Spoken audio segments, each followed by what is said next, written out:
महाराष्ट्रातील अमरावती जिल्ह्यामध्ये गेल्या 48 तासांपासून सुरू असलेल्या मुसळधार पावसामुळे जनजीवन पूर्णपणे विस्कळीत झाले आहे।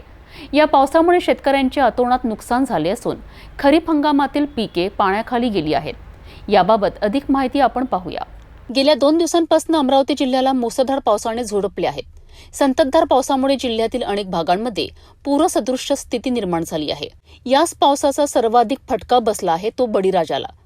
तूर, सोयाबीन आणि कापूस यांसारखी महत्त्वाची खरीप पिके पूर्णपणे पाण्याखाली गेली आहेत। अमरावती जिल्ह्यातील भातकुली तालुक्यातील गोरखेडा गावातील शेतकऱ्यांचे तर अक्षरशः कंबरडे मोडले आहेत। त्यांच्या शेतात पाणी साचल्याने उभी पिके सडून जाण्याची भीती व्यक्त होत आहे। जिल्ह्यामध्ये आतापर्यंत 30 ते 40% पिकांचे नुकसान झाल्याचा प्राथमिक अंदाज आहे। जर हा पाऊस असा सुरू राहिला तर नुकसानीचा आकडा आणखी वाढू शकतो। सरकारने शेतकऱ्यांना पीक विमा काढण्याचे आवाहन केले होते आणि बहुतांश शेतकऱ्यांनी पीक विमा काढलाही आहे। आता या नैसर्गिक आपत्तीमुळे झालेल्या नुकसानीची भरपाई तातडीने मिळावी अशी मागणी शेतकरी सरकारकडे करत आहेत। त्यांना आशेचा एकमेव किरण म्हणजे पीक विमा भरपाई। काय सांगाल, 48 तासापासून मुसळधार पाऊस चालू आहे, ज्यामुळे शेतकऱ्यांचं काही नुकसान वगैरे झालं आहे का? हो, आता 48 तासापासून पाणी चालू आहे, तर त्यामुळे शेतकऱ्याचे नुकसान 100% आहे। कोणत्या पिकाचे नुकसान होणार आपल्या भागामध्ये? तूर, सोयाबीन, पराठी। जवळपास किती प्रमाणात सध्या नुकसान झालेलं असेल?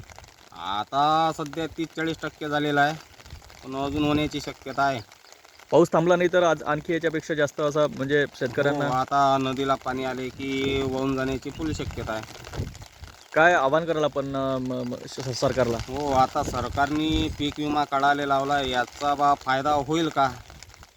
फायदा झाला पाहिजे हेच आमचं हे आहे। म्हणजे नुकसान भरपाई आपल्याला मिळायला पाहिजे। काय सांगाल, 48 तासापासून विदर्भामध्ये मुसळधार पाऊस सुरू आहे, ज्यामुळे शेतकऱ्यांना काही नुकसान वगैरे होण्याची शक्यता आहे का? भरपूर पाऊस चालू आहे साहेब।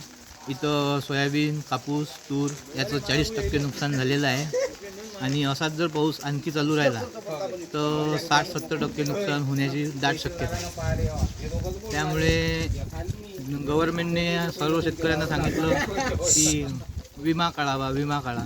सगळ्यांनी विमा काढला, पण त्याचा मोबदला मिळणार कधी हा प्रश्न शेतकऱ्यांपुढे उपस्थित झालेला आहे। नापिकी हे सर्व पैसे कधी मिळणार आणि निसर्गसुद्धा साथ देत नाही, सर।